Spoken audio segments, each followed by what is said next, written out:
6:03, we'll call this meeting on March 22nd of the Review Committee to order.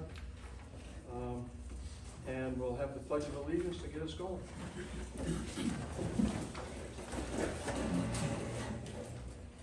Pledge allegiance to the flag of the United States of America and to the republic for which it stands, one nation, under God, indivisible, with liberty and justice for all. Thank you. We'll have a roll call, Madam Secretary. Yes, indeed. Gary, Yes, here.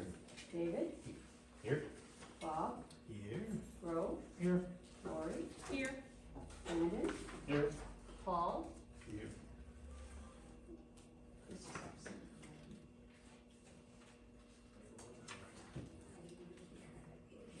Chris Park informed me he'll not be here tonight. And Chris is absent. Okay. Thank you. We'll open up to Phil and Mrs. Phil, if you have any comments, questions? Claudia. Claudia? I have a question. Okay, It may or may not be germane to your topic tonight, but at your last meeting, there was a question asked as to what kinds of projects might be coming down through the pipeline. I believe you were considering another potential moratorium or something, or a recommendation to do so, or something of that nature. During that conversation, our CEO alluded to some other project that was coming down the pipeline.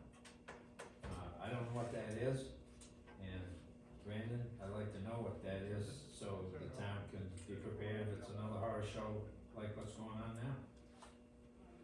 Well, we don't have an application yet, so, But what kind of project is it? wellness center, I'm sorry? a wellness center. Oh, similar to what's over on 114? Or not? No. Aren't those wellness No, centers? that's not what that is. Okay. Okay, thank you. thank you, Bill. Anything else? Yeah. Okay.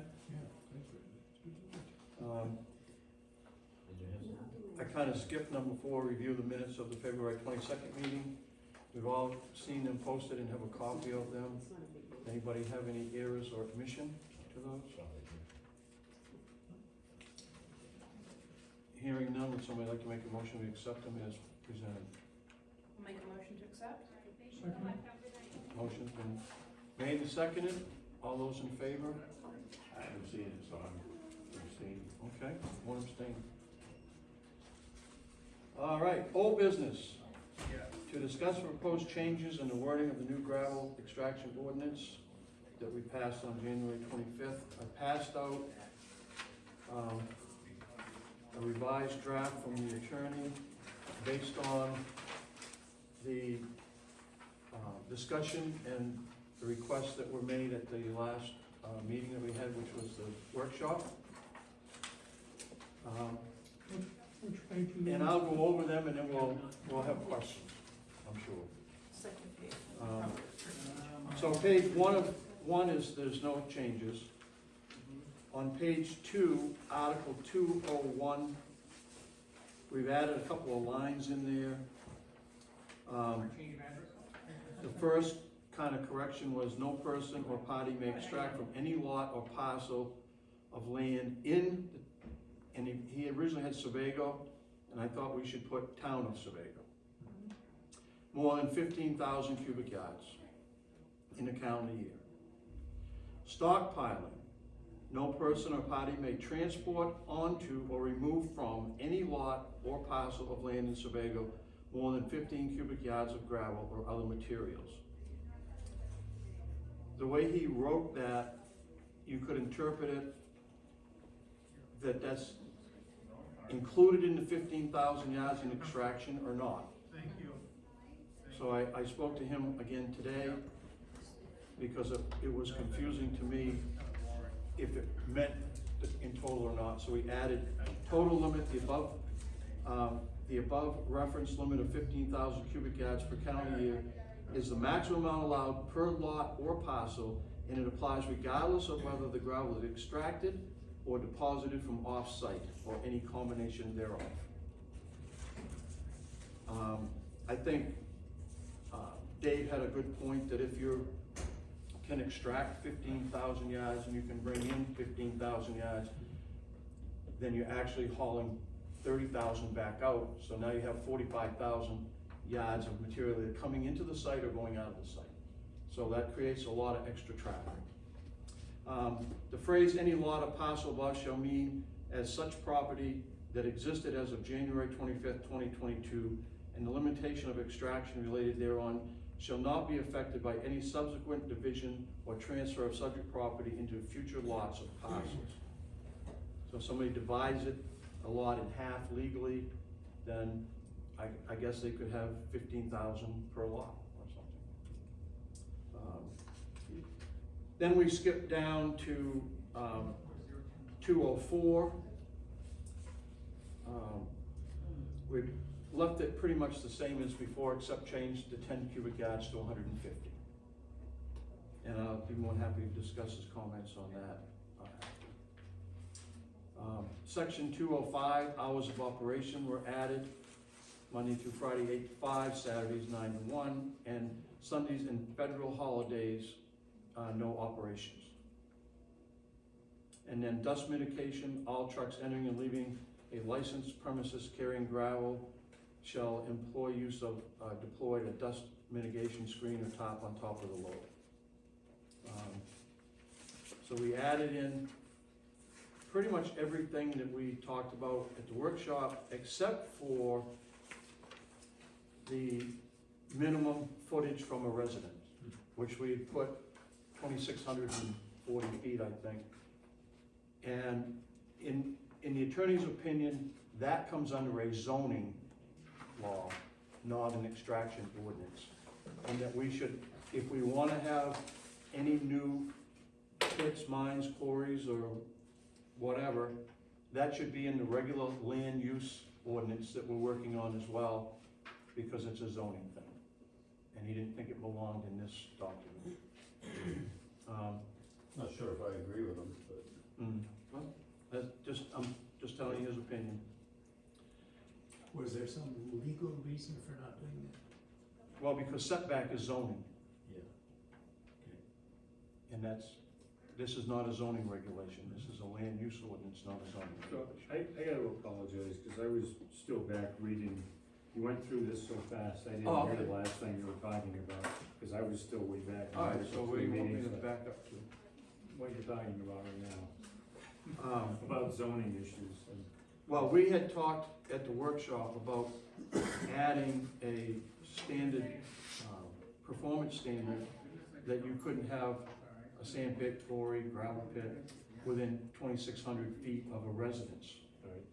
And the attorney's opinion is that doesn't belong in this extraction ordinance, because the setback would be a zoning issue and should be in the regular land use ordinance that we have, not this It one. also included protected streams and lakes and those kinds of things. Right, yeah, that's a zoning, so it should go in our zoning regulations, not the extraction ordinance. So are you suggesting that we not consider any zoning issues? And just- Not in this, No, I think what Barry was saying was that anything that we wanna specify related to a zone needs to be put into the zoning portion of the land use Right. ordinance. Okay. So I'll repeat that. So you're suggesting that this document not contain any of those regulatory issues? I mean, isn't that the purpose of this ordinance? Wasn't this created because you felt that our current ordinance wasn't sufficient to regulate gravel and extraction? And if you're gonna eliminate all those pertinent things, what's the sense? well, we as a committee can go back to him and have him add anything we want. I just wanna say this about that particular issue. So are you saying that somebody who lives in the village should have 2,600 feet, distance between them and a quarry, but somebody who lives in a rural residential area should have less? we said that at all, I think, no matter No, where but you that's what live. that's what kinda you're implying, that it's a zoning issue, whereas this is particular to quarries. Mhm. And I think that anybody who signed that petition, and the people who are concerned to come here, don't come from all parts of the They town. do, yes. They would not want, a quarry within, you've said the number 2,600, Yeah. so. It's a half mile, yeah. Right, so I don't know why this wouldn't be particular to this ordinance, Mhm. cause it's not a zoning issue, it's a quarry issue. Okay. It would cover the whole town. Well, I see it would if it was in the zoning too, if you had in the zoning. We can affect this more immediately with this, can't we, Barry? Yeah, you can, because we're gonna be, who knows before we update that, get that corrected and voted on, so. I mean, it could be 6 months, right? Yeah. Before the regular zoning ordinance is fixed, Oh, yeah. Right. so. On section 201, not quite clear what you mean. That the guys could, blast and produce 15,000 cubic yards of material. Mm-hmm. They could also bring in 15,000 cubic yards, and that would lead them to transport out, if they were to do all of it, 30,000, or are you saying that the combination can only be 15,000? The total combination of the two could only be 15, so if they extracted 10, they could only bring in 5. If they brought in 15, they couldn't extract any. And that, How about a situation where they bring material in and then load up and take material out without an extra trip? Say some of these guys have done it, they're at a construction site, and they dig up material and fill a truck. That material is taken to the gravel pit, and one of the procedures they do there is sort out material into various piles and grades. And then he might load up with other material, not the material he brought in, but other material, say gravel for fill around a septic or something, and take that back. I mean, that's only really one trip right now, so. I'm just mentioning that. yeah, I think this, well, I don't know. Well, we Exactly. talked about that at the workshop. No, I'm sorry. Well, no, when, people stockpile material all the time, especially in small lots where there's no room to stockpile on site.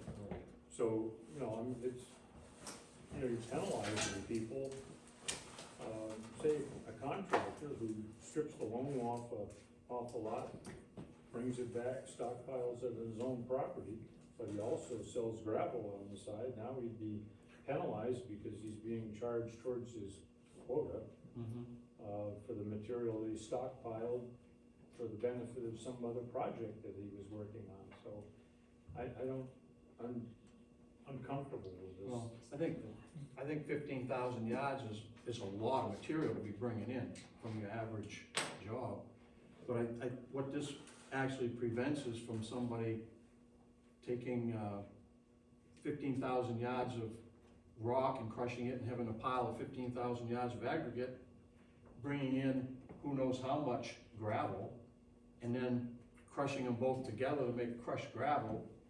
And now all of a sudden you're bringing in 40,000 yards of material, adding it to the 15 that you took out of the ground, and now you got 60,000 going back out the door. So you've got 15,000 yards of trucks coming in and 60,000 yards of trucks going out, and that's just creating the traffic problem that we're all trying to avoid, and having a ton of excess traffic. Well, I guess I'm not getting the part that, 15 plus 15 is 30, or it's only 15, I don't know how you get way up to 60. Well, I'm just saying, if you didn't have that provision in there at all. All right, yeah, I can see that. So, if we wanted to limit, part of the reason that we wanted 15,000 yards was to limit truck traffic. So if you're gonna limit truck traffic to 15,000 yards, to him who only extracts stuff out, why would you tell her she could do 30 or 40 if she's bringing it in and then trucking it back out? So, I'm just asking how you, yeah, the biggest. no, that was kind of what we thought about at the workshop, was putting something in there to prevent huge amounts of stockpiling and that problem. Rock crushing and everything else, yeah. Well, preventing stockpiling is not going to stop progress in development. You know, if you prevent somebody from stockpiling it in Sebago, they're gonna stockpile it someplace else. And it's not gonna have the desired effect. People are still going to be trucking the material, but they're gonna be traveling further distances. You know, sometimes it's impossible to avoid having to truck material and to stockpile material. So I think you just need to think that through a little bit more, because, you know, if the whole purpose is to reduce truck traffic, I don't think it's going to solve. Well, some of the other towns have limitations as well, so they'd have to go under that particular town's limitations if they started trucking it to Do the you know town. what the limitations in the other towns are? Are they similar to this? I haven't researched that question, so I can't answer that.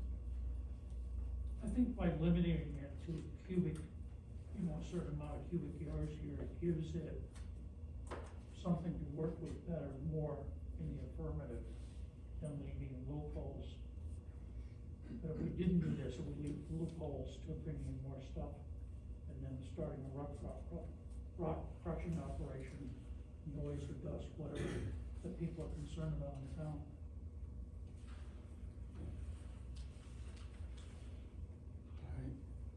Alright. If you go down to 204, this does allow a homeowner to extract a certain amount of gravel out of their own property to maintain their own road. And we had originally put 10 cubic yards, which was just an artificial arbitrary number thrown in here. And we certainly could change the 150 to what everybody felt comfortable with, but you gotta put a number in there. The issue becomes that once you go over that, then you simply go to the town and get a permit and put a pit in and pay whatever the fee is for a pit. But again, if somebody has a large parcel of land with multiple roads on it, that there's an unlimited amount of stuff they could extract to fix their own road, then they could end up with, 30,000, 40,000 yards a year out of their own little gravel pit to fix their own road. So they could kind of totally circumvent the purpose of having licenses and permits, so. But our big goal was to protect the average homeowner from their own little private road. I own Stevens Road. I've owned it probably going on 30 years now. I don't think I've taken out of the ground down there 20 yards of fill in 30 years.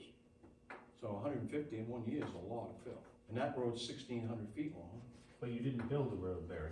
I didn't build the road. So, if you go to page 4-6,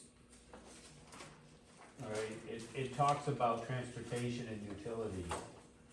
And it omits road construction for, other than land management roads. So it addresses every other type of road other than land management roads. Land management means my land, I'm interpreting it this way, it's my land, I need a road, I need 1,000 yards to make this road. If it comes off my property, I don't understand what the real problem is. It's not going anywhere, it's not creating any traffic, it's road, it's just like, I ought to be able to take a bulldozer and bulldoze my own land if I want to. If I bought a bulldozer and wanna play with it, really what you're telling me is I can't use a bulldozer or a loader on my own land, if that's my passion. You know, there are a ton of people out there with small tractors who do that same thing every day. I don't know, I'd like everybody else's feedback on that, but I don't know if, Don't we differentiate by size so like a 5 acre pit or something, and then we have a larger pit, and there's some differentiation. Well, we do now, yes, but it's 2 acres. 2 acres, that's fine. So once you got beyond your little 2 acre pit, and that's a good sized area, you would have dug up to get 2 acres. You might have to go for a further permit beyond that. Well, that's the way it is. Yes, that's what I mean, that's what we have now. It's working.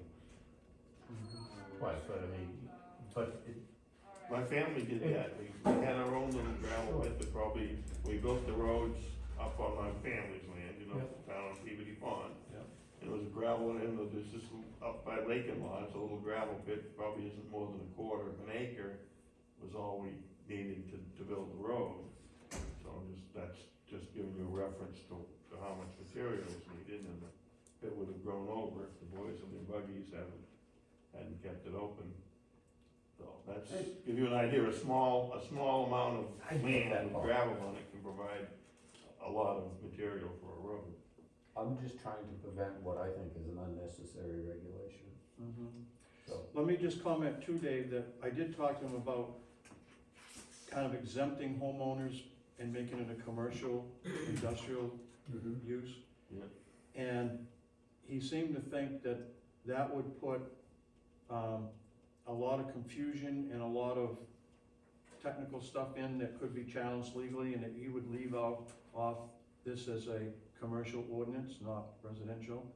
So the easiest way to do this is to put a cubic yards in there that the homeowner can take out, if it's 500 or 1,000. And then the homeowner can take it out without getting a permit, without doing it, and it keeps it a non-commercial ordinance. It's for everybody. So what I'm understanding is, so the attorney isn't comfortable, instead of labeling this limitation on extraction and other conditions, he does not want it to say like a limitation on commercial extraction and other Right. conditions? Because then you have to define within the article and the ordinance what commercial is, and then this guy's kind of commercial, but he's kind of not, and he could slip through the crack, and But wouldn't commercial fall back to, like what Dave and Paul were just saying in regards to, let me flip over to here. Like we have the commercial use of removal of earth materials, and then there's the, less than 2 acres in size. So and that one is just up to Brandon's approval.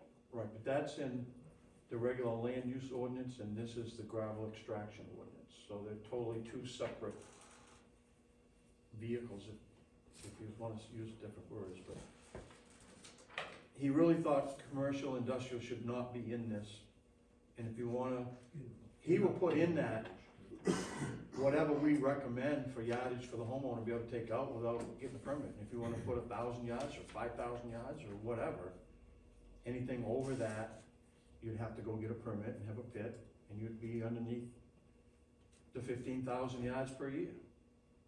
But couldn't we just adjust it so that under the schedule of uses, the commercial use no longer refers back to the residential one? I mean, that's what my understanding is reading this. I'm on 4.4 and 4.3. And so on 4.4, which is under commercial, it says commercial removal of earth materials, see also resource extraction rural uses numbers 8 and 9. But if 8 and 9, we excluded the little thing in parentheses about commercial use, and those were effective of residential use only, and then 4.4 was eliminated from the residential aspect. I don't know 100% the answer to that, Okay. Lori, but I feel that over here you have a total land use ordinance that covers everything within the scope in the town, and this is a gravel extraction ordinance, and you shouldn't commingle the two together. And right now, our ordinance that we have in effect in town is 10 cubic yards per family, Right, period. yeah, no, Okay. I understand So- that that's an issue. We've exempted In the one that got homeowners. passed on the 25th of January. this exempts a private property owner from going through the permit process and allows them, as written here, up to 150 yards a year. But we can change that 150 with a simple, I wanna make it 1,000 and I'll vote for it. And then we don't have to rewrite the whole ordinance, just how much the homeowner can take out. And then we can make it 5,000 yards, we can make it whatever we want. But it corrects this 204 that takes a lot of rights away from the local homeowner to fix his own roads, or what they said, build the road. And putting in a number of yards in there would solve that problem. And we could also add, we could also take out the cubic yards and put in not to extract more than a 2-acre parcel, 2 acres of, Well, that's what I think the idea is now. and take out the cubic yards. You get the, We already you get have the that. 2-acre, little lot, the little gravel pit you can have. And once you exceed that, then you have to start meeting all these You know, regulations. like Lori said, and she just pointed out, or, you know, illustrated the difference between agriculture and gravel extraction and commercial uses. You know, there's a difference. The 2 acres is worked successfully for eons. Right. All right. There's no reason I don't Turn the think it page would. to commercial use, all right, and all you have to do is consider the definition of commercial. We've already done that. We've done that many times. Commercial is for profit. It completely eliminates the little guy with his woodlot who wants to build roads through his woodlot. You know, we have some large property owners in town that own in excess of 300, 400, 500 acres. And, you know, to impose a limit on them, if they wanna put a road into a camping spot, you know, in the far corners or reaches of their property, you know, you can't start imposing. I know, limits on them. Mr. Borg down on the river has probably a total of a couple of miles of roads down in there that, well, he could fix up, right? There you go. Now, So what I'm hearing is that we really Mr. wanna take this, Mr. Borg also, you know, was the, you know, the beneficiary of truckload after truckload of ditching materials. And people take advantage of that regularly. Anytime you know, the state's out here doing some ditching, recontouring the road, I mean, people are fighting over the material. Half my road is ditching material. So, And I So- bet there were, so to impose any, again, to start imposing limits on this non-commercial use, somebody who just wants to benefit for some free fill, you know, you start imposing limits, you know, who's you gonna hire to start counting loads? so what are you saying, Brandon? Eliminate this personal, Well, what the heck is it? I think what he's saying is the 2 acres is self-controlling thing, and you might not need to put, well, too much of a limit on it. Right. Yeah. so instead of on an annual basis, get rid of that and can only extract up to a 2-acre. Once you go beyond 2 acres, you have to meet the full requirements of getting permits and everything else, you probably have to still meet the requirements of a small pit, but you have to go to all the requirements of getting a formal permit. Yeah, I think you should just, instead of combining everything and then listing a bunch of exemptions, just focus on commercial extraction. Which is what And the just follow. large scale extraction, Right. which is. Commercial, by large definition scale, in commercial. excess of 2 acres. Yeah, I mean, this, once you go beyond 2 acres, it should be the same set of rules, whether it's commercial or private. I would think. All right, so what I've got a footnote here to make it commercial extraction only, in the excess of 2 acres or more. Or large scale, commercial or Well, large scale. another thing, if you do it that way, you know, one of the things that we try to avoid is making any ordinances contradictory or ambiguous. So if you're reluctant to change the land use ordinance, because you're focusing on a gravel extraction ordinance independently of the land use ordinance, and you leave the land use ordinance the way it is, you've created a contradictory situation. You've got a big print giveth and a little print taketh away. Or you got an ordinance that allows something, and then you got another ordinance which is intended for commercial uses or large scales, you know, setting a different limit, so. I think you just wanna leave the language of, We get rid of that exemption?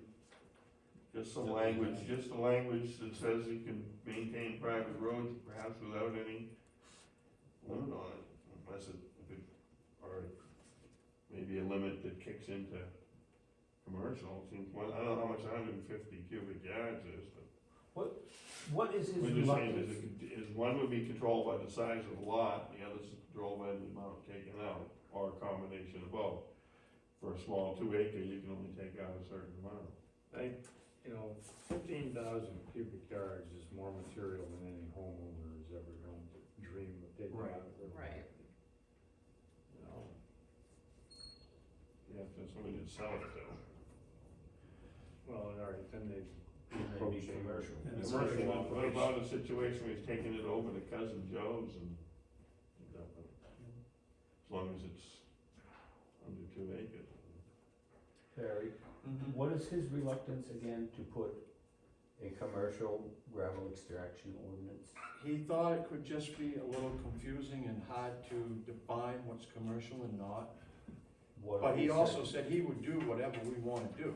What if we said commercial and industrial extraction ordinance? That's what I would say. Yeah. Yeah, both, that way you've got the So manufacturing. if The you- commercial and residential thing, I mean, So if you It's went worked back, in the Dave, what I'm past. hearing is, if we went back to Article 1, We go right back to the.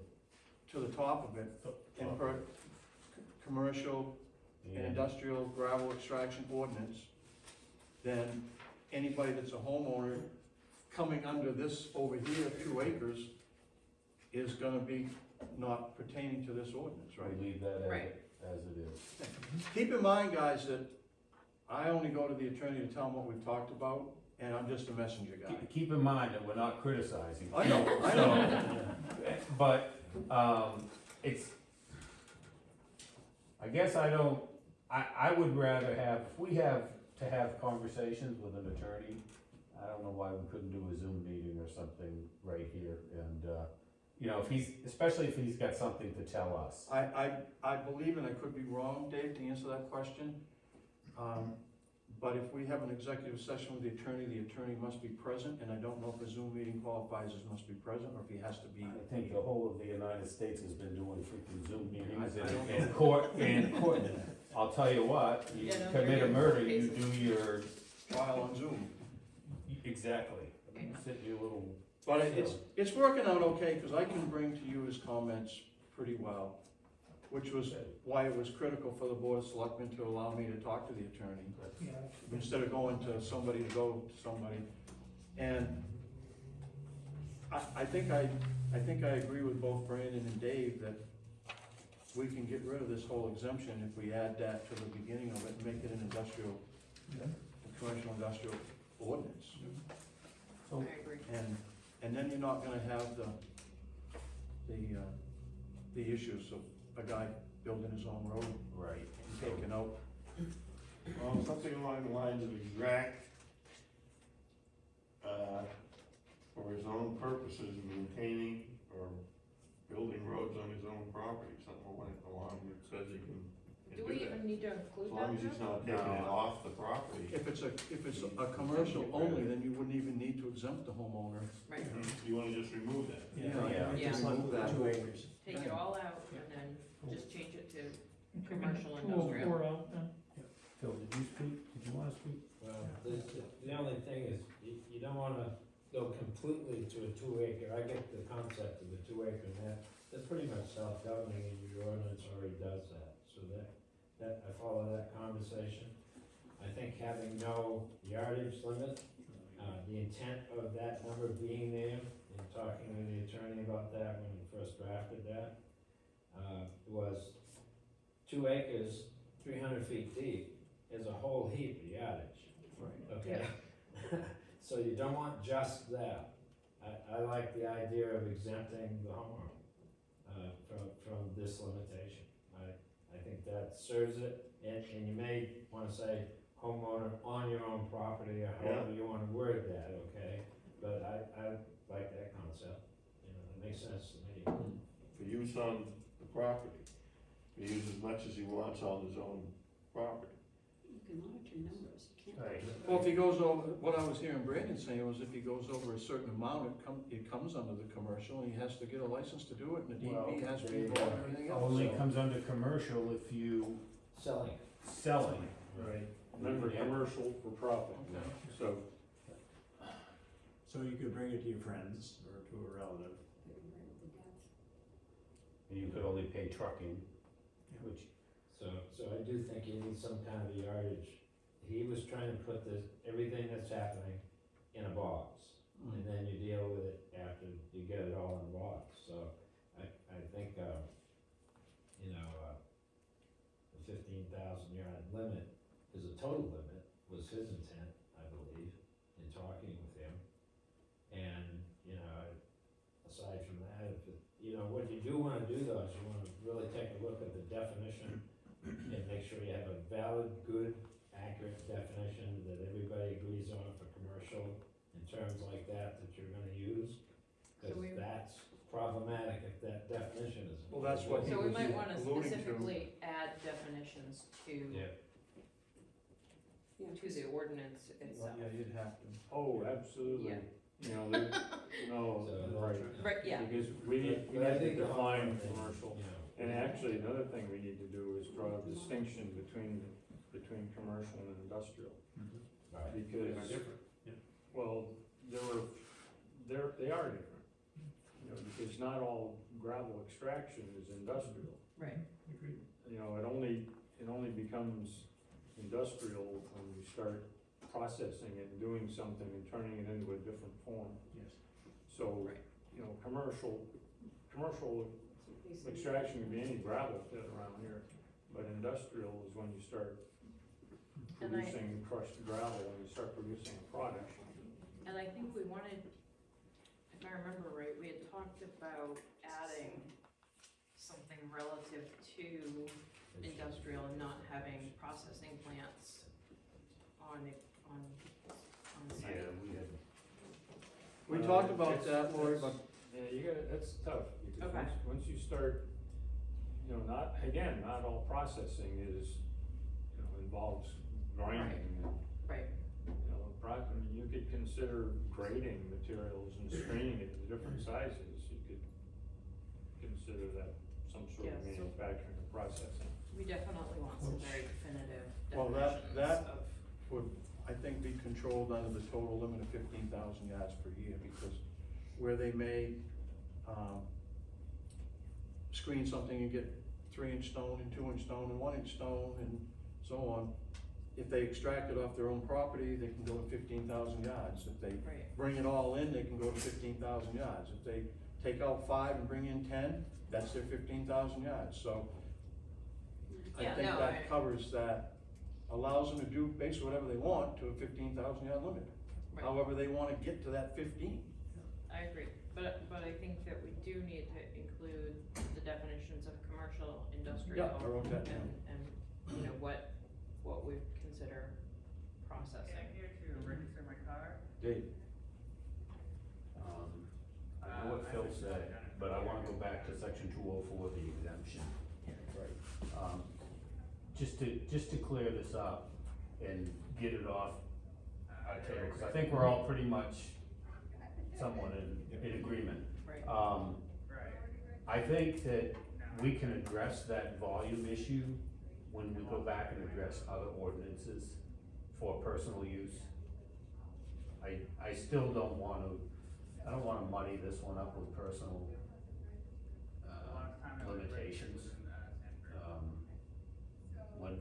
If we got the 2 acres, we could put a limit on that, or, the 2 acres must be used for on-site property, property. And not sell to Uncle Ralph who has a road 5 miles Or away. give it away.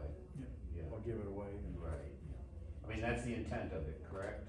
Well, Use it on site? you might put a limit on how much can be taken off the site, but there's no limit on how much you can use on the site. He has the right to improve his property, and, you know, he wants to see some people create fields. It hasn't been done in years, but they've done it, and Alright. level and stuff. See, I'm And kinda I'm thinking torn I on might both wanna ends. give my son some gravel to, Yeah. if I had gravel. Well, I'm kinda torn both ways, Dave, because I agree with what you both are saying, but on the other hand, the only way you're gonna know how much he's taken is, the old adage is how much dirt's in a hole, there isn't any, but there was dirt in a hole.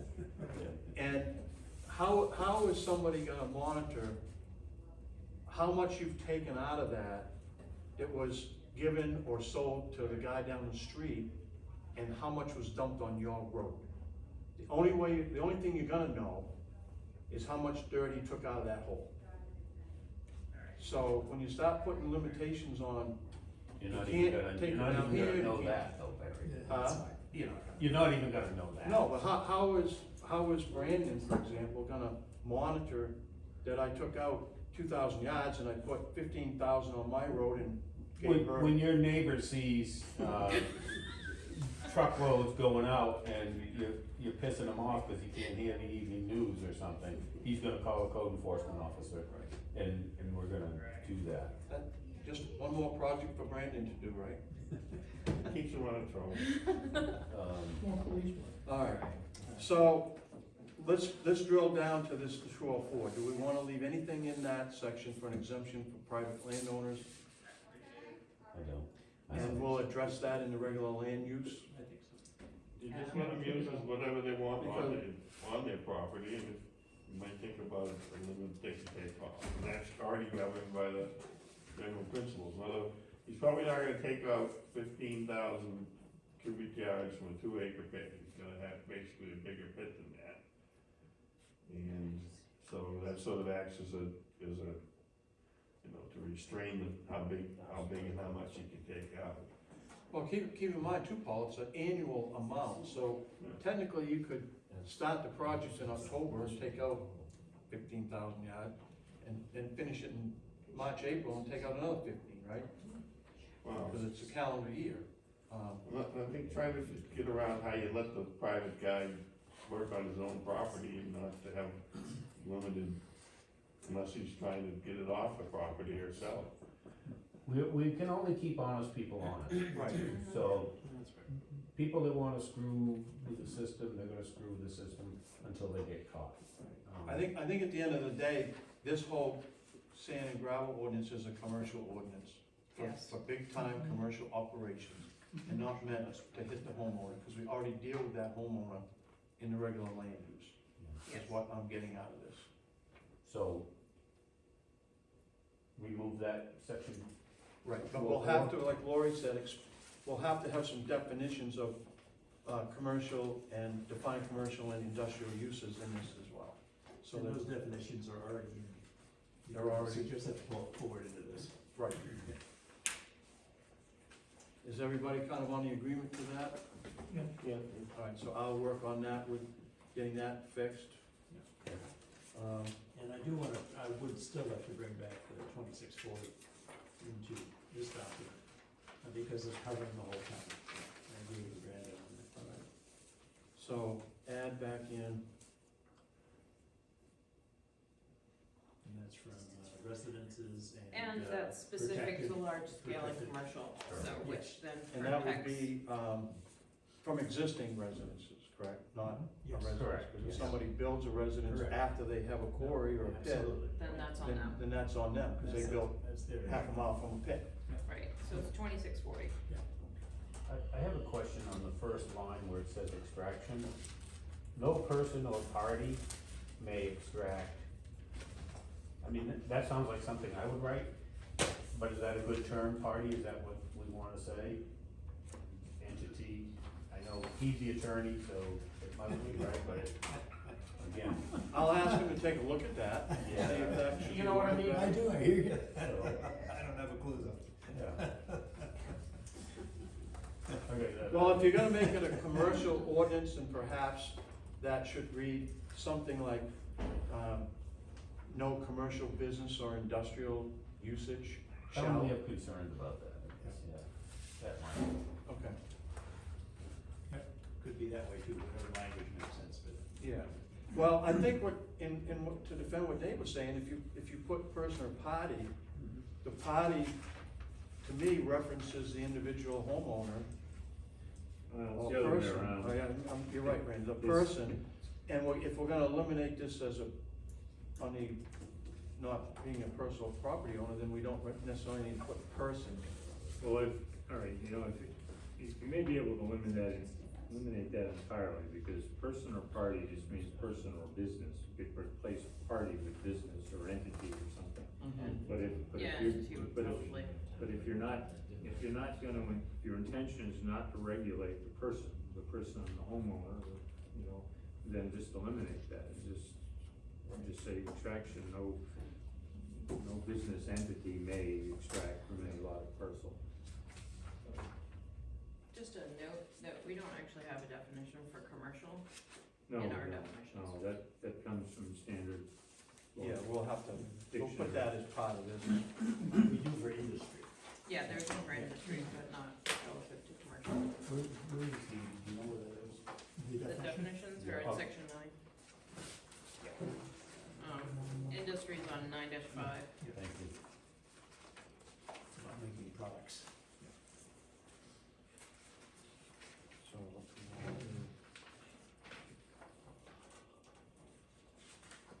industry.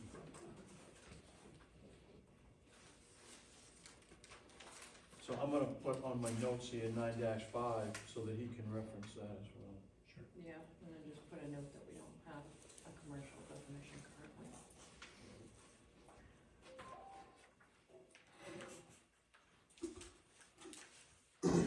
Laura, are you suggesting we add the commercial definition? Yeah, Yeah. definitely. So we should, on Suggest 9-5, when we get to that land use, we should add a commercial there as well. Yeah, I mean, technically, commercial would fall in on 9-3, but Were there any other suggestions on this before we move on to something else? Well, we haven't determined the stockpiling issue, have we? Limits? so it says, I thought we did. Okay. well, Yeah, I thought we did, but. I mean, in relation to the commercial, Yeah. I mean, it basically states that it's 15,000 cubic yards, and then there's the total limit, so. He added that today because I thought with just the first two, extraction and stockpiling, created a lot of confusion as to how much you actually could bring in, and so I reworded it kind of for him, but it's not sealed in cement, obviously. So 15 cubic yards.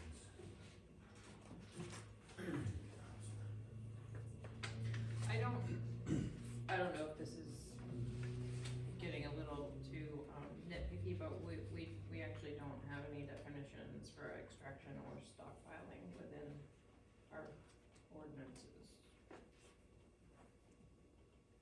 If for some reason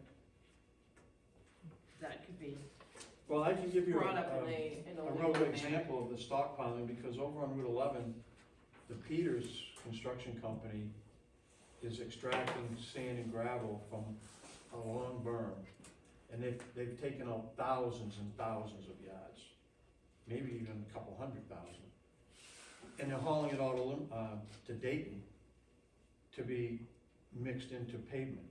So they're bringing it over there every day, several trucks a day, 10 trucks, 20 trucks some days, and they're stockpiling it.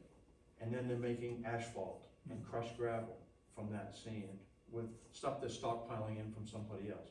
And I think what we wanted to avoid was having some operation similar to that in Sebago. Yeah, Agreed. I And agree, yeah. And this kind of- On the pit down on 114, pretty easily, see, Yeah. it's a wide open area, yeah. yeah, you could stockpile hundreds of thousands of yards there and then It's flat. make crushing. You might not be able to put a pavement factory in, or a cement factory, but you could put a big crusher in and, make crushed gravel there. If you brought in aggregate from all over to there, you could have a major operation. This kind of limits that. So,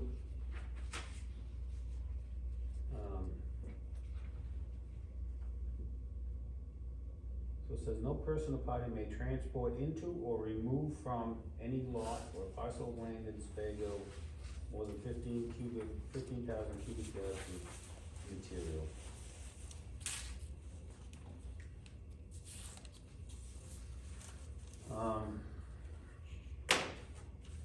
I'm good with that, do we need the first part? Say that again? Do we need the first I part? was thinking the same thing, So, if we are limiting somebody from hauling 15,000 yards total, in or out, do we need that first part?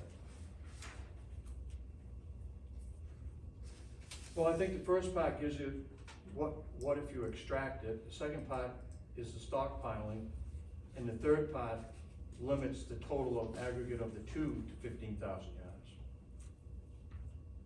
So you can extract 15,000 yards, or you could stockpile 15,000 yards.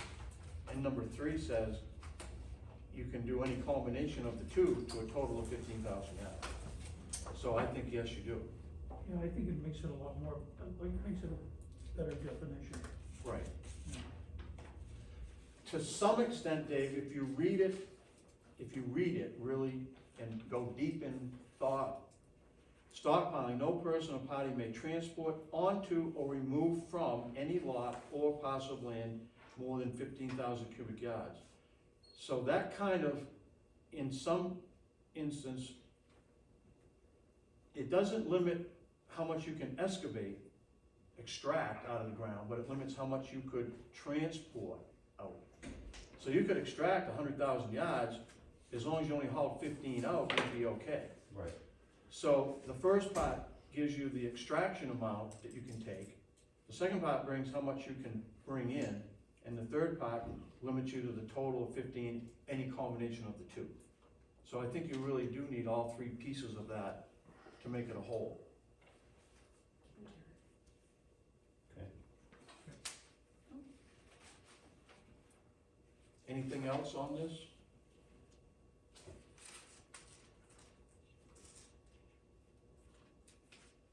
So, When we set our date for our next meeting, which will be about 2 weeks, I'll have this revised again.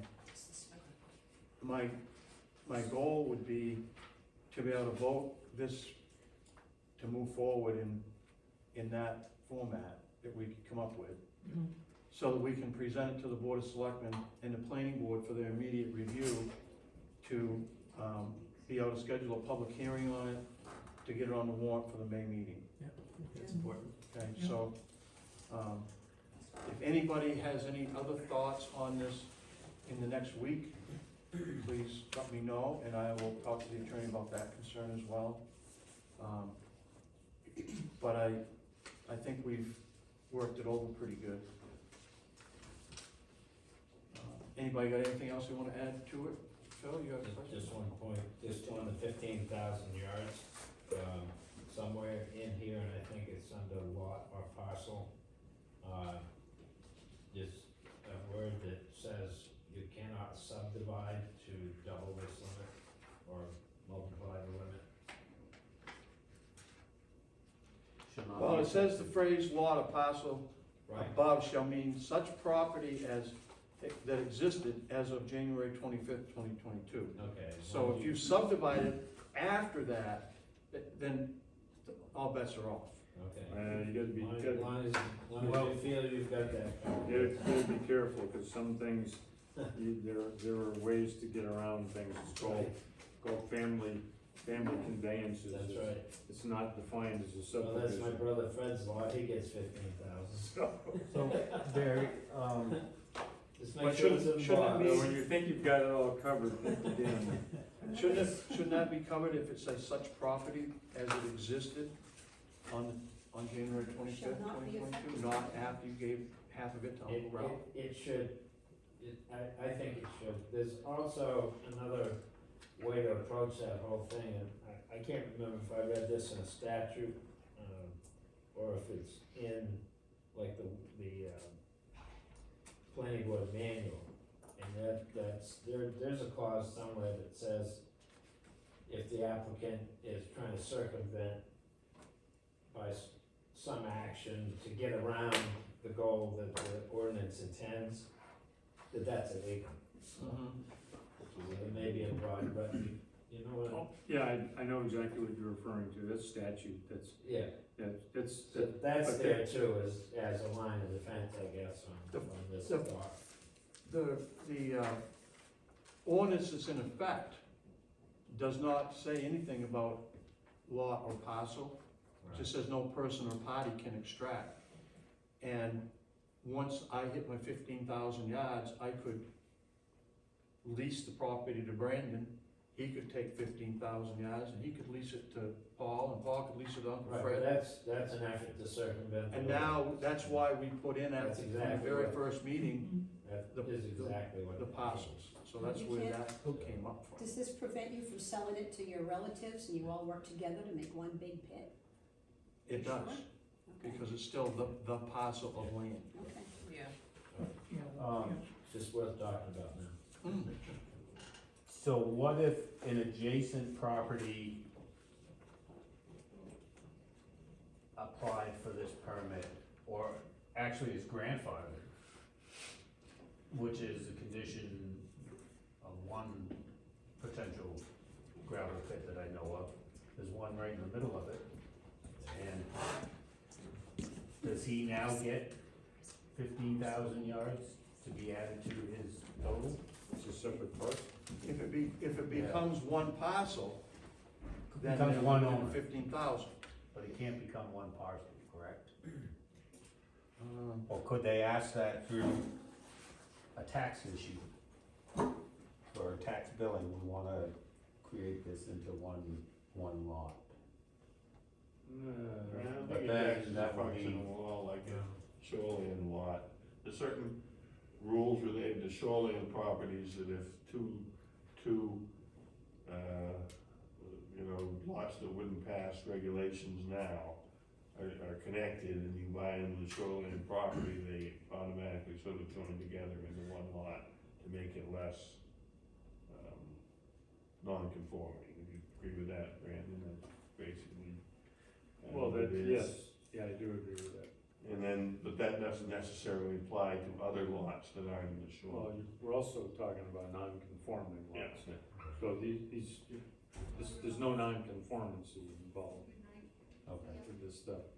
So there's no requirement to conjoin them, and there's no tax benefit to conjoin them, because it's, Right. gravel pits and extractions are just like putting something in tree growth. The valuation goes up, but you're still not gonna be assessed any principal lot value, because it's Right, so, commercial producing land. so what is this property owner total? One, so if, let's say Gorham Sand and Gravel, for instance, acquired that pit, they can't take his 15,000 yards and apply it to their quarry. Or Well, if if it, you had two separate, it would basically be two separate pits, I would think, and they They could take 30, could take. unless they combine into one lot, and now it's one parcel, and they could be limited to 15.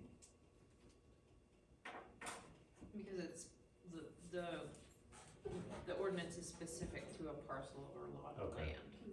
and I'm not trying to pick on Gorham Sand and Gravel, it's just, Yeah, no, we've that's talked true. about this particular instance though in the past. But they would also, would they not, Brandon, in that instance, have to apply for a permit to do a quarry on that existing 5 acres and blast and all that, or would that be grandfathered under an existing pit that's there now? Well, portion of it would be, but they would still require a license from the DEP. I'm gonna have to think about that one. There's some gray area. Because you could potentially, you could potentially just do an adjustment of property lines and they could keep it separate in the family and operate independently, but together.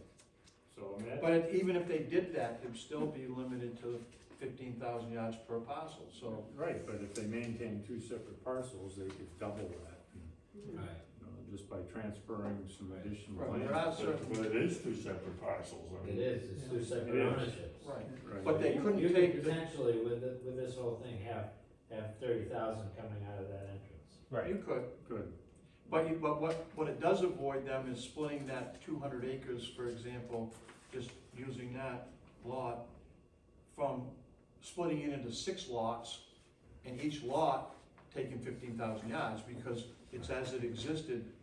That would have to go before the planning board, Right. and that would probably be rejected on the grounds we were discussing earlier, that it's an attempt to circumvent the. Right.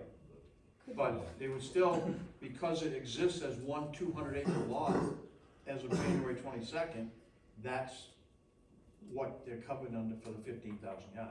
Not if they made 6 lots, all legal. They couldn't, after January 25th, make 6 lots and get 15,000 yards of each lot. Kind of like a pie piece, all meeting in the middle, and that would be a real interesting court challenge, because every court case similar to that I've read, is no court would prevent anybody from selling or buying land. So, I don't know. so, There is a possibility that we could put a clause in there discussing existing operations. Well, there is, because it's the land as it existed on January 25th. And if they I subdivide gotta that think land about after Actually, that the date, date thing locks in the existing lot Right. size. and I think it. if they created additional lots, That would be after then that. then they have to go back through the whole process and get reapproved and planning board and everything else all over again. What if you just buy lots that all adjoin each other, and you don't join them, and you just operate them all individually? Can you well, do that? that's basically what we're talking Yeah. about. You don't Is- can Because you there's not no join them? requirement to conjoin the lots. That's, So if they divided it up and put it in a different family member's But name. they don't even have to, yeah. And it's Well, not they just want contiguous small at that lots. point, so, well, I think That would be an overburden of, yeah, but you would have to come in and get a brand new permit for each one of those lots. Yeah. Right. That would certainly be a signal. And what Paul just said it would be an obvious attempt at circumventing the rules. Right. So the planning board would just reject it. Dave, section 202 addresses a license. And it says the fee for this license shall be fixed by the selectmen each year. I really think we ought to give them a starting point. Yeah, I don't agree with that problem with that one. So it's not cheap. we'd wanna put, maybe fee should be a minimum of X number of dollars, and what, I would Phil, put it being in a there. select- Brandon knows the existing, right? What's the existing fee, Brandon? There isn't one, There isn't one? no. We don't have a licensing fee for extraction. Again, it might be good to reference what other municipalities charges fees if they do, and also what their limits for extraction are compared, just as an idea what goes on in other Yeah. localities. I think the 15,000 yards, Paul, came from, a number that Anderson and Sons have given out, that the maximum they've ever taken out any one year is 15,000 yards. So what this kind of does is it limits the commercial use to 15,000 yards, but existing quarries and pits, it doesn't hurt the guy who's been in business in town for 30 years and been doing 12, 15,000 yards a year. So we're not taking anything away from that existing business that we already have. What's involved in overseeing this company, their hauling, all that? Do they have manifests for dump trucks also, like they do for long haul trucking? A logbook, Yeah. but it's not any state or local law that requires, it's not interstate travel, so. Okay. There is one way that's done on Scales. all large pits and quarries, and that's a scale. Mhm. And that becomes the cost of the applicant. They, There's no scale that they requested. right, so they probably have a scale and board, but I'm sure they do. I mean, we could Well, put that in under section part of 206. Scale, couldn't we? scale is mostly a retail Yeah, Yeah. issue because, you know, the stuff is That's sold true. by the ton. Yep. So, you know, well, here's what I'm trying to assure that we get that data of their volume, and that we shouldn't have to pay for it, That's right. so that should be covered in an annual fee. And the only way you're gonna get the volume is to have Brandon go measure what's out of the ground in January and what's out of the ground at the end of December, right? He's gonna have to do inspections to figure out how much they took. Well, unless we added under a performance standard that all the trucks were required to be you can weighed. just request a trip counter, you know, cause, you know, load's a load, they're pretty consistent. Yeah, You know, they all have 18-yard bodies and they usually only put 14 to 15 cubic yards in the body. So, you know, I think trip counter would be fine, I don't wanna start getting into, And where would you put that in the performance standards, that a trip counter be at the entrance of it to count the trips in and out? yeah, just ask them to do it. Just make a requirement that they have to report daily logs once a week or something. Right. So that should be in there in the performance standards. Correct me if I'm wrong, Brandon, but we have a penalty in here if they go over 15,000 yards. But it would be my assumption that if somebody went in there and they took out 15,000 in 10 yards, they're probably not gonna get a penalty for 10 yards. This is kind of to keep them from doing 25, 30, or whatever thousand yards. You're not gonna cut the hair on, oh, the guy's 3 yards over or something. No. You can't prove it. Keep right. It's- No, it's a ballpark, Right. the goals achieved. So, let me, add trip. So there are fees specified, in 7.3. For different things. For site plan. Oh, those are application fees, but those have been changed, and they haven't been changed, they haven't been kept up to date in the actual ordinance. You don't have the list, but there's a fee schedule that we use, that's probably only visited every few years. It's not something that select board does on an annual basis. Because, you know, I think the last time we discussed the fee schedule, we noted that they hadn't changed in surrounding towns for a number of years.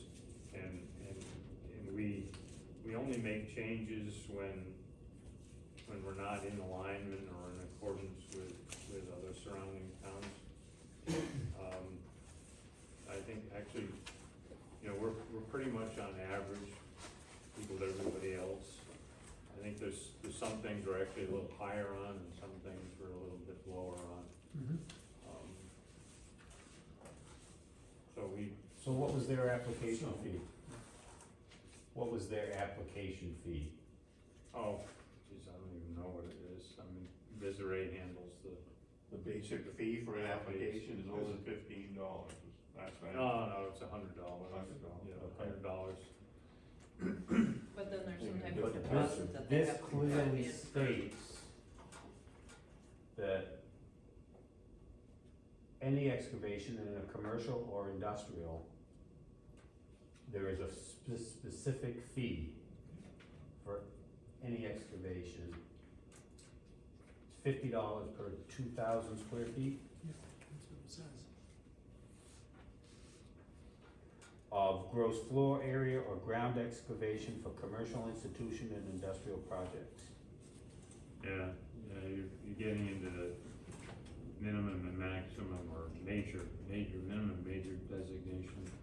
Yeah, that's I remember from 3 years ago. I So remember. what I'm saying is that this whole town is jumping through hoops, costing hundreds and hundreds of personal and private hours, and your time, my time, your money, my money, taking care of this issue, and we got $100 for this? This is ridiculous. Just off the top of my head, they applied for a 40-acre permit. That's like $50,000 for a fee. Right.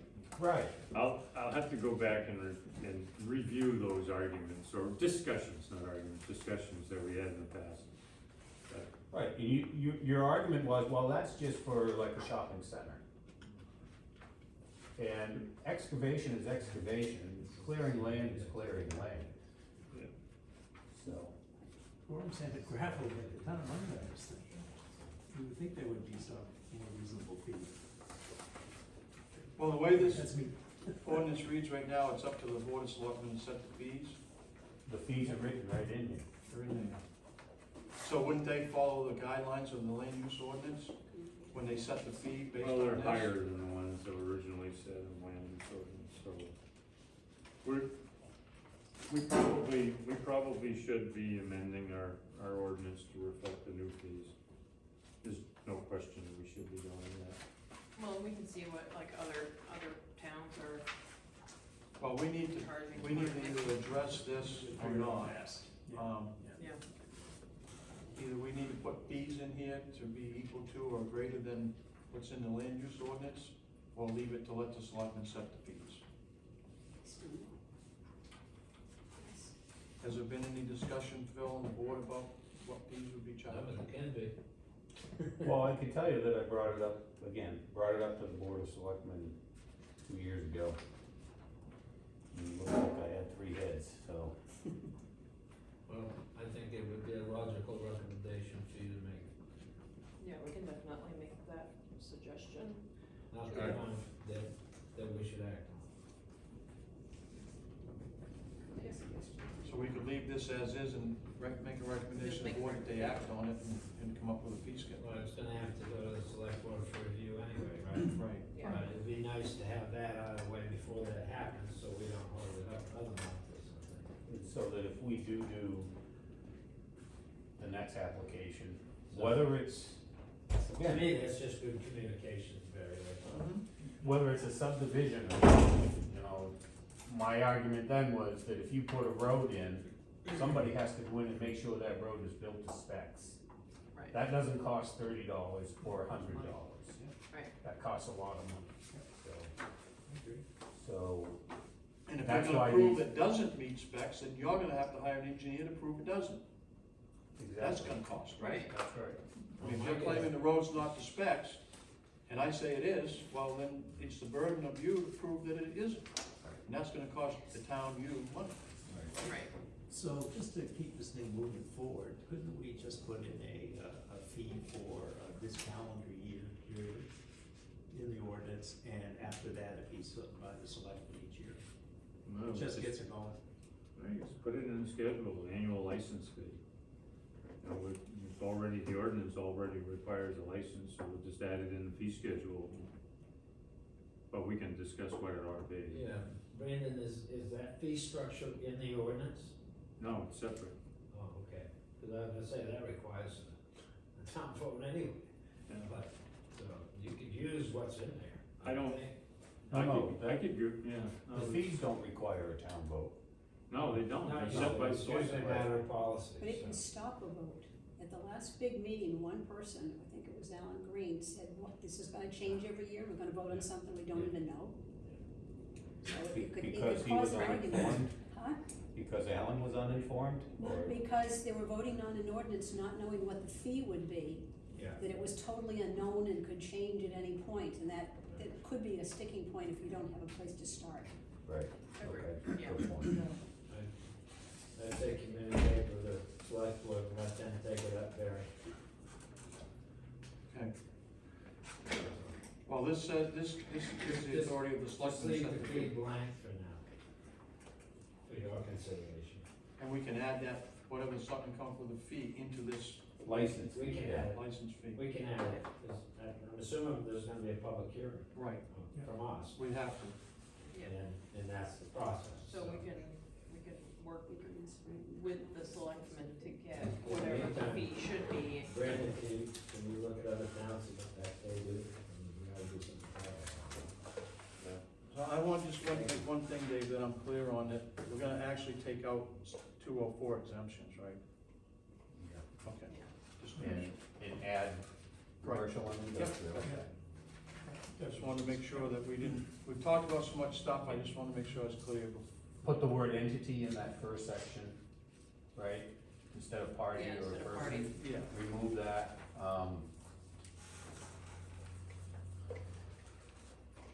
will you write down anything I say? Within reason. Keep just wondering. I got that. You're gonna be going, yeah. Oh, yeah, that was something. All right, was there any other old business? And first of all, let me just make a comment that I'm actually very, very pleased with this whole committee and the ability to debate issues and give your own opinions, disagree with somebody else, agree with the other guy, and still, at the end of the session, we're not mad at anybody because we disagree with each other. We're able to discuss it adultly and realistically, and I think I'm really proud of everybody on the committee for being able to do that.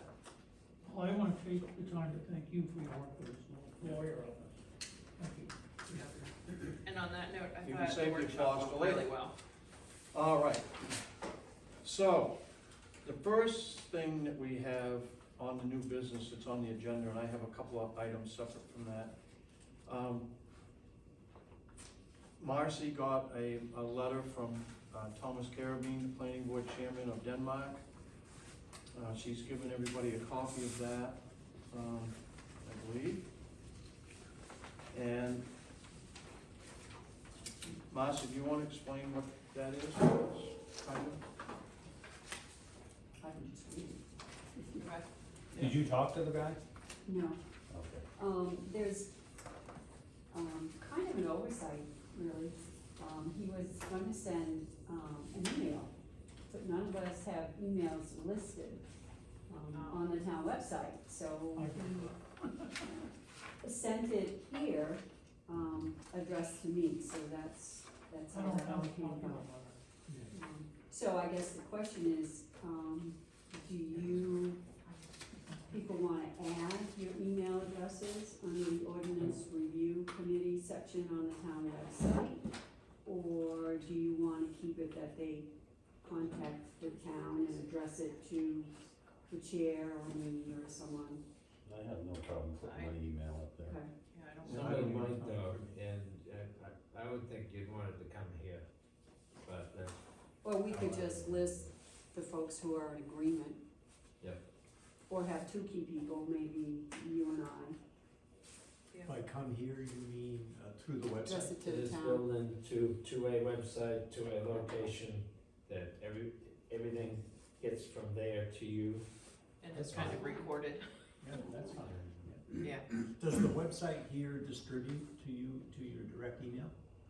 When it gets if an email came into the website here, would it get transferred immediately over to my email? It could be set up that It way, can I be would set up think. that That would have to, Desiree would have to say what the mechanism is, Yeah. but I have a separate email here, but Right. everybody's using my Well, old mail. town board folks Regular have an email, they email. know it, you know? Right. It's, I gotta tell you, I it's don't pretty care either way. dysfunctional. It's hard to get to. All right, so maybe it's best that it comes here or to either Marcy or Barry, It just offers personal protection and right? So all your email doesn't get pulled into court. from some other. That's why action. we have all set up, those of us who want to communicate by email, with a separate Gmail email account to keep my Yahoo personal email and Yes, my committee review email separate, so that if there's no committee business on my personal email, it's all on the Gmail, and anything is open to the Well, public. the last thing you want is somebody to do one of those forms you got tonight, the first page, and say they want all your records. You do not want that. Well, that's why we talked early on that we're gonna keep personalities and attacks on any individuals or companies out of this process, that it's not about any one company or persons, it's about protecting the whole town from this ordinance reflects the whole town, so nothing that we've done, I turn everything I've done over to anybody that wanted it, no questions asked. There's Yeah. nothing, I can get whatever copies I need from Deseret and stuff in here. So the question from Denmark was, they have an ordinance review committee similar to ours, and they would like somebody from this committee to go to their meeting or meetings to work with them on what we've done and listen to what they've done and bring it back to the respective committees. Is that kind of? Yeah, they asked if anyone would be interested. It sounds like they're coordinating, to gather an informal group to address some of these new projects. And I don't know how they found out what we were doing, but, I guess we're all kind of in the same boat, so. There you go, Brandon, what are you doing No. on Wednesday night? Just to see what they're talking about, but I don't know what they're Well, their talking about. interest was solar Metallic energy and- facilities, mineral extraction, ridge line protection, intrusive LD 2003 housing legislature, short-term rentals. So They I would list say, a lot of things, so, if anyone is interested, that's what this letter is all about. If they're interested, to please contact Thomas Carabine, Do Town of Must be Denmark from Planning Southport. Board Chair. we have anything at all on, say, a solar energy facility? At all, that would be just a normal site review? Well, it is right now, yeah, we don't have anything specific. but I believe our intention was to possibly ask about a moratorium from the selectmen regarding future possible ordinances. And I guess they're appearing in other places around here, I don't know, some people find them unattractive, I guess. They are what they are. I think I gave you guys a whole bunch of stuff on that. This is We were all gonna die when we got cell towers too. 5G, 5G? This is what Bubble's doing. Have you started the third arm yet? Yeah. So back to the request from our neighbors. I don't quite know how to accommodate that, actually, I don't have the experience personally to talk about all those other areas. I think what we could do, though, certainly is when this gets approved, so to speak, and we could share it, go over and talk with them about it in terms of what we have, and if we happen to develop something else around solar, then we could go over and share it. That would be fine. I don't have a problem sharing resources that I've used for research, so. I mean, the way I read it is that. You can go. Ladies first. I was getting the impression that they were looking for someone to join into a group that they're organizing to address some of these issues. Not so much just share a particular ordinance, we could do that, but I don't know, that was my take on the letter. I could see someone going over to share this new ordinance and what it is.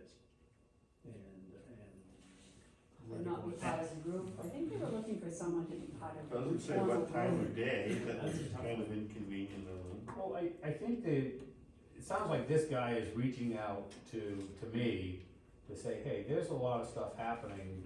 Solar farms, what do we need to know about them? Should we be afraid of them? Do we lose tax benefits? Are they harmful to the people? Same thing with this, short-term rentals. If we wanna attack that or challenge those things, how do we go about it? I don't know. Some of these things I don't really care about, but, we probably would learn something, or you would learn something when you go, Bob. I've heard that. And you could report back to us. That was a quick Orally, bus. no note taking, just orally. Is there any reason to have this go up the flagpole to see if management has any issues doing that, or sharing that, or mining that? I don't I think it says it's informal. Okay, Yeah, Um, we can certainly extend an invitation for them to come to our meetings and see. maybe some Our selectmen process. would wanna do that. That's not a bad idea. Yeah, that would work. um, There's as much risk of metallic mineral extraction in Sebago. There is mineral extraction in gravel pits, but metallic mineral, I don't know. well, Original protection, I assume they don't want people putting houses right on the top of the ridge. Well, you know, on the other hand, one of the functions you're providing the town is outreach and gathering information. Yeah, That could certainly be part of it. What is LD 2003? I think that's the ordinance where Well, essentially they're overriding all of our zoning ordinances and saying you can put a second home or an in-law apartment on your postage stamp lot, you know. It's for affordable housing. Is it for, Oh, I know. like affordable housing having some lower cost mixed in with higher costs, I mean, would that be? Yeah, that's kind of what they're trying to do, but, and if you read his words, he's not in favor of the state coming in overriding all of our ordinances or their ordinances. The risk for that. It's like, what was it, Yarmouth just put a limit of 15 houses a year or something like that in one zone? North Yarmouth, I think, North right? Yarmouth, yeah. Yeah, Well, yeah, their schools are. Okay. Does anybody wanna get a hold of this gentleman and just set up a time where you go to one of their meetings, just to go fishing and find out what they want and what they're doing and come back? They give you a meeting date, but they don't break down and tell you when it is. It can happen anytime in a 24-hour period. Probably at night. When's our next meeting? It'll be two weeks from tonight. See, we got a calendar. So the fourth, fifth? April fifth. And we'll have to do that at 4:30 because there's another meeting at 6 that night, select board meeting or something. So 4:30. So Phil, as a selectman, we can't get this place opened? I thought it would be easy, cause Chris would always be here and he's got a key. But it requires somebody that knows the alarm system and has a key. To me, that's all it requires, but somebody else may have some other issues. Well, I was informed that we would, if it was a Monday, we discussed meeting on a Monday, Yeah. and I was informed that the town would have to pay Brandon overtime, and they were not going to approve that, so that was the reason they told me. So they Was know- over- overtime for you, bud. It wasn't so much about it, Who it said- who said that was wouldn't approve? paying overtime for Brandon to attend this meeting. Who said that wouldn't be approved? Michelle and Ann Farley were in that discussion with me. Okay, never came before the board, so I don't know that decision's been made. To Oh, any no, of that. No, I'm not trying to put you in a bad I'm spot. just- Well, again, 4:30's can be tough for some people. And the fact that we're all volunteering and the town's spending tens of thousands of dollars on legal fees because the selectmen didn't do their job. I just wanted to be known that I didn't object when it was suggested that you had a meeting on a Monday night, even though it's my day off. I wasn't the one that objected, so. No, you weren't part of We'll it leave at the all. next meeting. Let me ask How you a does it question. normally work? You get a. Let me take a ask few a hours question to nobody wants to everybody. ask you. People, Will you donate your time to come here one month? Hey, I'm not a resident, I'm not a voting member of this committee. You might miss that night. We'll leave the next meeting for 4:30 on the 5th, and then we'll work on that. I'd be willing to go just to connect with the Okay, Okay. good. Well, the things that happen to us is as a practical matter in the lot we talk about, that, you know, 200 acre lot, if somebody sold out the, probably the only spot on that 200 acre lot, that somebody might have had a house.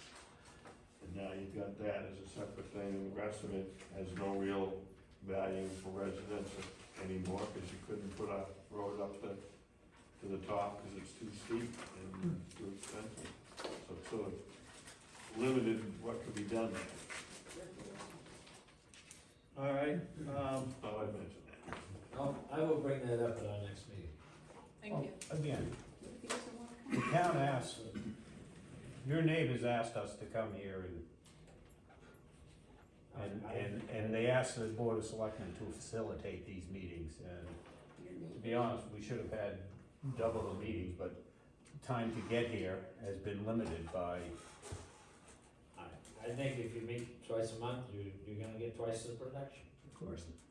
Sure. well, we have been meeting twice a month. Why have There's a preference in the attorney writing this for us It to, doesn't for matter. brevity and not to have too much in it, so we respect that. And I would also not have a problem giving your chair accommodation and a key, as far as that goes, but others may have a different opinion, but we will talk about that. they might steal a map, I don't know.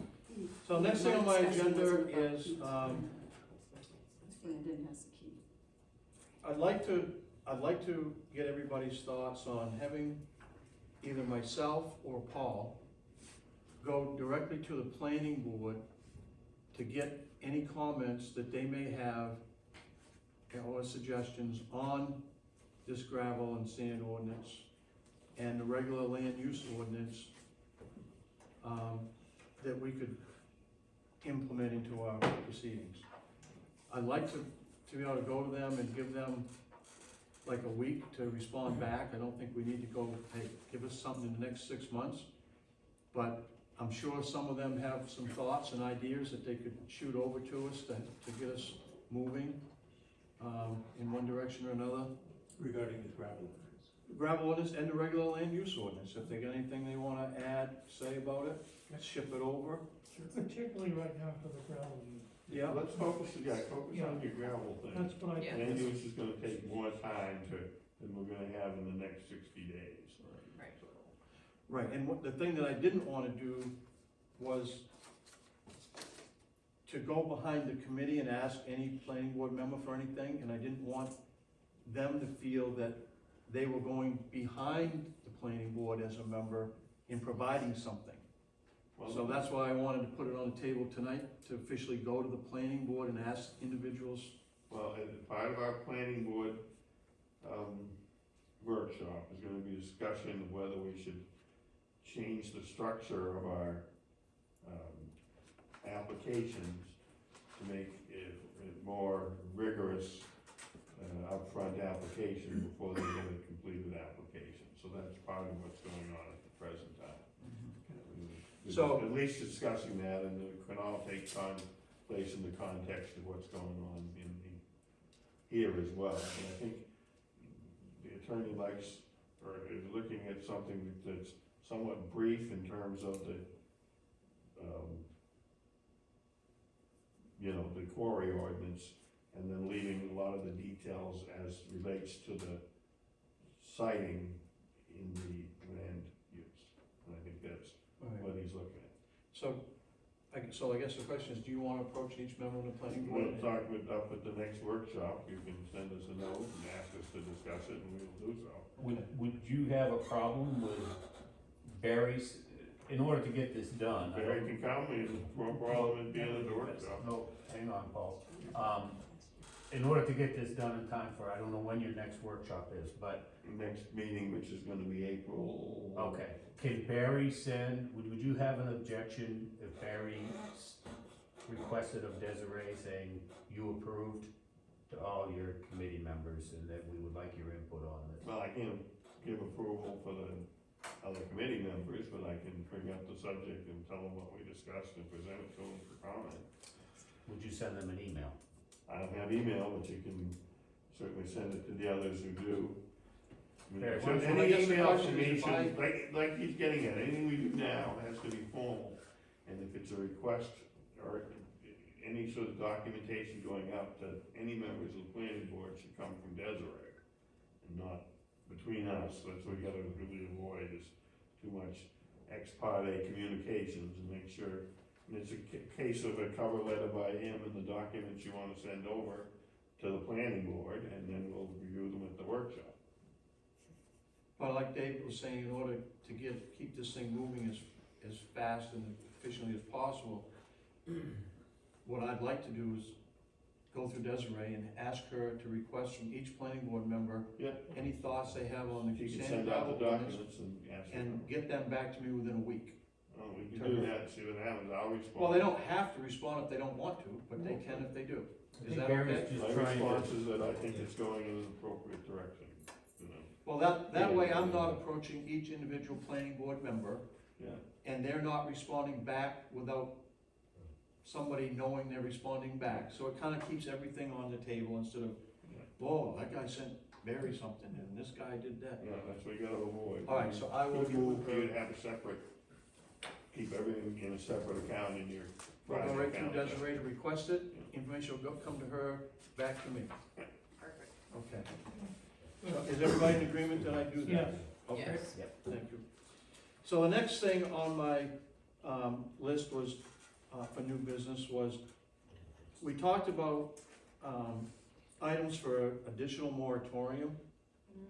And what I gathered out of it was that we really don't wanna limit the moratorium to a specific 2 or 3 things, that we really want a moratorium to, give time for the whole entire, land use and comprehensive plan to be reviewed, so that we don't end up in a situation that we're in right now with something else after it's already been too late. Like maybe a solar panel, a wind tower, maybe someone wants to put in a chicken ranch or a slaughterhouse or whatever. Concerned with the visual effect of wind towers and of a solar thing, it really would be somewhat, I don't know if you've ever been up and seen them, it really scenery killers. Hmm. So I think really a total moratorium until we can review all this stuff is probably the best way to go moratorium on what? on any permits being issued for commercial, or I think the terminology is large projects, Dave, I don't know. So on that note though, It would that never might- pass. Maybe not, I'm just, what do we wanna do? We've talked about it. And at some point, we gotta go to the Board of Selectmen to move that forward so that there can be an article on the town warrant in May. You gotta be specific. yeah, I would think that it would have to Just be a a specific. general one. moratorium on any development in town would be a killer, so. Okay, I'm not one way or the other. I remember back, in the early eighties, just as much moratoriums go to things, that certain there was a lot of building going on, certain towns limited the number of building permits. So there were moratoriums. Some still do that, Some still do. but that's not gonna, That doesn't apply in this case, but so do we wanna come up with a list of things that we might want a moratorium for? We talked about this a couple weeks ago, so that we can take that list to the Board of Selectmen. I think so, yes. Alright, so I do too. would everybody for the next meeting have whatever you think we should have a moratorium on written down, so we can accumulate it all together, okay. all agree on that, and then present that to the Board of Selectmen to move forward for a moratorium on those things that we think we could have issues with going down the road? Yeah, which are exclusive from what we are currently working on. Correct. Right. Yeah, okay. Ms. Claudia? So I'm still please in bring that. favor of a commercial moratorium for a bit. I've just in the last month, Naples is limiting the number of solar applications or doing a moratorium. Lovell, of course, has got all kinds of stuff going on, and they've got a huge thing going on where they've actually split the solar up into different size applications. And I'll give you a copy of that. One town is looking at dueling rules for wedding barns. Say that one again? Dueling rules for wedding barns. In other words, if you've got a barn, and you now wanna turn it into a wedding venue, Oh, okay. Yeah, And it's that's in the no wrong idea. place for that, and the neighbors aren't too happy with it. Yep. So they're looking at that in Naples. Casco is, let me do this one first. Casco's looking at brakes on water removal, because they're going down to Highland Lake and filling up dozens and dozens of trucks full of water. So some places are looking at water extraction. You know, should you be able to do that commercially and sell it to everybody else? This one is on, that's more solar. This one is on, pot businesses, because you have for instance, the article that was in this Sunday about how it's now causing a lot of break-ins. They go in with saws and cut the place open, and if the place is, growing, it's a huge article about that's a growing thing. So I made a copy of those for you, because I think there's so many things you haven't thought of that we don't know of that are still coming along, that it's good to take a pause for a few months and see how many things do you wanna draft for. Solar alone is huge, of course, and I think I gave you a whole bunch of stuff on that. And wind, those are the obvious ones, but there's other stuff we haven't thought of. Do you want to have pot farms? Do you wanna have retail shops? I mean, Bridgeton's got, 6 of them now or something? So there's just Many. a lot to think of, and if you just look at different towns and see what's going on, Well, Claudia, just for the record, for once I agree with Brandon, Yep. because I did run that scenario past our town attorney, okay, and he thought a broad spectrum moratorium on every single permit application would Or just never a pass commercial. court. but just, What? It would never get through the court. Yeah, what about commercial? Just 6 months on commercial? Never pass the court if you did a Okay. blanket, every single thing. Okay, And that if you want a moratorium on certain things, then you should have a moratorium on certain things okay, So we're working on this and stuff. call it good. So maybe the list should be more extensive than not, but you can't really get by with a moratorium on every single thing that the Right. town would ever want, every commercial permit. He said it would never pass through court. okay. You'd lose every time. Well, there's an important All right, then pick one. requirement or provision, in any moratorium, it has to be necessity Right. and, Has to be a reason, but why do you not want a solar panel on Douglas Mountain or whatever, so. well, then we shouldn't worry about a moratorium, we should start working on an ordinance. Yeah, But the moratorium will give us time to work on the ordinance Yes. for those items. Yes, Yeah. but until you actually, have a concern, so maybe start working on the ordinances, and if exactly, something just comes work on up, the ordinance, and then we But- put a then if moratorium it becomes, on that. if it becomes an emergency or a necessity, then you worry about the moratorium, but for now, if you've got a concern about solar arrays, then work on a solar. So while you're developing it, they come in and build them? Well, no, he was No, saying that no. if that occurred, Yeah. that then we could put a moratorium in place because an application's been submitted for that specific project. Okay. I think I heard somebody say too that Poland Springs was expanding to different towns too, so keep water extraction in mind. Well, Well, come back next meeting with your list of what you think we ought Poland to. Spring, put a what, coming moratorium. here? Not necessarily coming here, but looking at different towns to expand into, Oh, okay. so. Well, that may be, that's part of what we're looking at, is these people in various things, the solar and some of these others are looking to expand. And, spread out, I think part of the solar is they wanna spread it out over various towns. That was their- Maybe something new. So the last thing that I have on the new business is that I did receive, and you all have a copy of it, an email from the town's attorney, Mr. Murphy, for the FOAA request. And he started out by saying, Gorham Sand and Gravel's legal counsel have filed an FOAA request asking the town, including your committee, for certain documents. The committee does have the duty to reply as best it can. So I have listed 7 items here that he's requested. And I kind of want to go through them. On January 18th, Barry Jordan told the Ordinance Review Committee that he'd received 10 or 11 letters from concerned citizens and so on. So I'm prepared to give him a copy of all of the letters that I got. I don't know if I really got 10 or 11, but I'll give him everything I have. Yep. All right? We only got 6 or 7, actually. I think only 6 or 7. So I'm not sure where I got the 10 or 11 from that were in the notes, but it must be an error in the notes or whatever. I'll give them what I got. I have nothing to hide.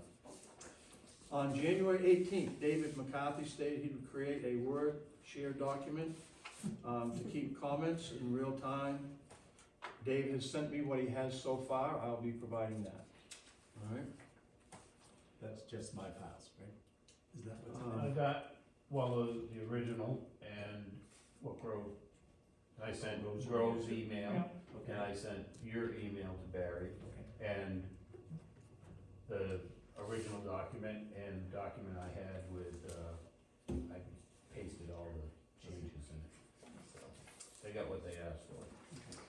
On number 3, provide all copies of any ordinances, including ordinance draft or ordinances from other municipalities that were provided to the committee.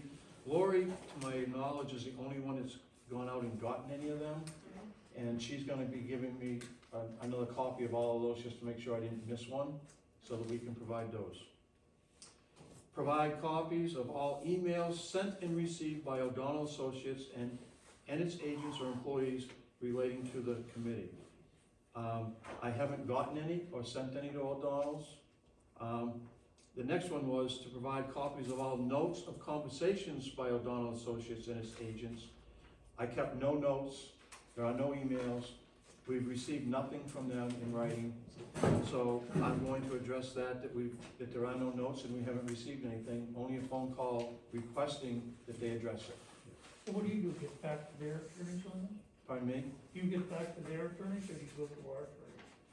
Did you go to What you our- have to. All of this information will be provided to Desiree, Okay. and then Mr. Murphy and the other town attorney will review it to make sure there's no attorney-client privilege information being sent, and then he will get that to the Gorham Sand and Gravel Street team. Okay?